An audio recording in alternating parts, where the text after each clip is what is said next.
दिल्ली की सड़कों पे एक नया तूफान खड़ा हो चुका है। एक फैसला जो एक तरफ लोगों को रेबीज से बचाने का वादा रखता है, लेकिन दूसरी तरफ लाखों बेजुबान कुत्तों को जिंदगी खतरे में डाल देती है। सुप्रीम कोर्ट का ये ऑर्डर न सिर्फ दिल्ली एनसीआर का चेहरा बदल सकता है, बल्कि देश भर में एक बड़ी डिबेट का जन्म हो सकता है। तो दोस्तों, आज हम बात करेंगे उस फैसले की जो किसी के लिए सुरक्षा है और किसी के लिए एक डेथ वारंट। इंडिया में आज लगभग 52 मिलियन स्ट्रे डॉग्स हैं। सिर्फ दिल्ली एनसीआर में ही 10 लाख से ज्यादा कुत्ते सड़कों पे घूमती है। हर साल लाखों डॉग बाइट केसेस रिपोर्ट होते हैं और रेबीज जैसे खतरनाक रोग की वजह से कई लोग अपनी जान तक गंवा देते हैं। जनवरी 2025 में ही 4 लाख से ज्यादा बाइट केसेस सामने आई हैं। सोचिए, एक महीने में इतनी बड़ी संख्या। इसी खतरे को देखते हुए सुप्रीम कोर्ट ने यह ऑर्डर दिया है कि अगले 8 हफ्तों में दिल्ली एनसीआर के सारे स्ट्रे डॉग्स को शेल्टर में शिफ्ट किया जाए, उन्हें वैक्सीनेशन किया जाए और वापस सड़क पर रिलीज ना किया जाए। इसके लिए अथॉरिटीज को सीसीटीवी मॉनिटरिंग और नए शेल्टर होम्स बनाने का भी हुक्म दिया गया है। सही है, हमारी गवर्नमेंट क्रिमिनल्स को तो नहीं पकड़ सकता,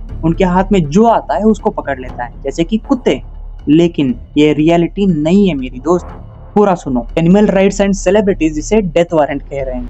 पॉलिटिशियंस जैसे मोहन भागवत एंड राहुल गांधी अपोज कर रहे हैं। आपको सच में लगता है इनको डॉग्स की परवाह है या डॉग्स के नाम पे फेम मांगने का? चलिए अब कुछ नंबर्स की बात कर लेते हैं। टोटल इंडिया में स्ट्रे डॉग्स की नंबर 52.5 मिलियन है और काली दिल्ली एनसीआर में ही 1 मिलियन से भी ज्यादा।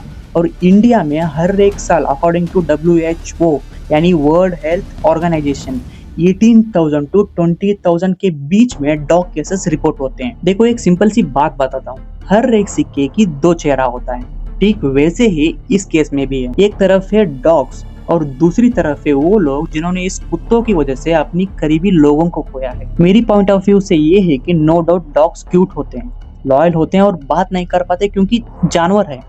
लेकिन इसी डॉग्स को लेकर मैंने फेम कमाते हुए लोगों को देखा है। बस रील बनाओ और कुत्तों को मारने वाले हैं। डेथ वारंट जारी किया है कुत्तों पे। ये गवर्नमेंट खराब है और दो मोदी को वोट, यही है ना। लेकिन गवर्नमेंट गलत नहीं है, लेकिन है कहाँ आगे बताऊंगा। लेकिन भाई जरा उन केसेस पढ़ो जो रेबीज से तड़प तड़प कर मरे हैं, उनका क्या? तभी आप अपने ये फेम फॉर्मिंग डॉग्स को बोल सकते हो कि मत काटो। नहीं ना, तो उनके बारे में कौन सोचेगा भाई? हर साल 5,700 लोग मरते हैं रेबीज की वजह से। वहीं मैं बोलूं, हर सिक्के की 2 चेहरा होता है।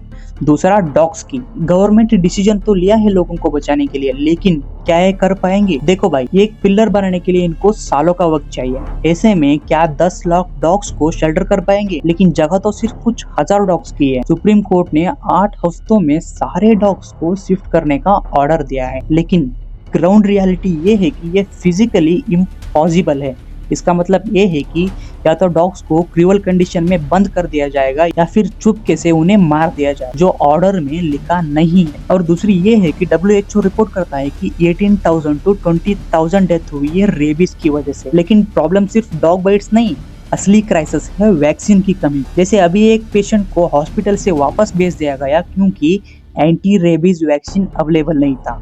अगर गवर्नमेंट को इनको रेस्क्यू करना है और इनको शेल्टर देना ही है, तो आपको उन लोगों पे नजर रखना पड़ेगा जो इन कुत्तों के नाम पे आए हुए फंड को कुत्तों पे ही लगाए, बल्कि अपनी जेब गरम ना करे। फाइनल कंक्लूजन पे आते हैं। गवर्नमेंट को कुत्तों से लोगों को बचाना है, वहीं लोगों को गवर्नमेंट से कुत्तों को बचाना है, क्योंकि लोगों को पता है कि गवर्नमेंट जो बोलता है वो करता नहीं है।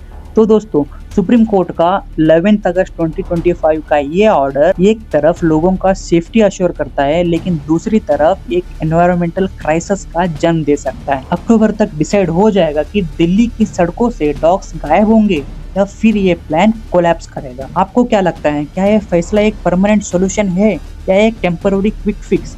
अपना ओपिनियन नीचे कमेंट में जरूर बताएं और ऐसे ही इम्पोर्टेंट अपडेट्स के लिए चैनल को सब्सक्राइब करना ना भूलिए। हर हर महादेव।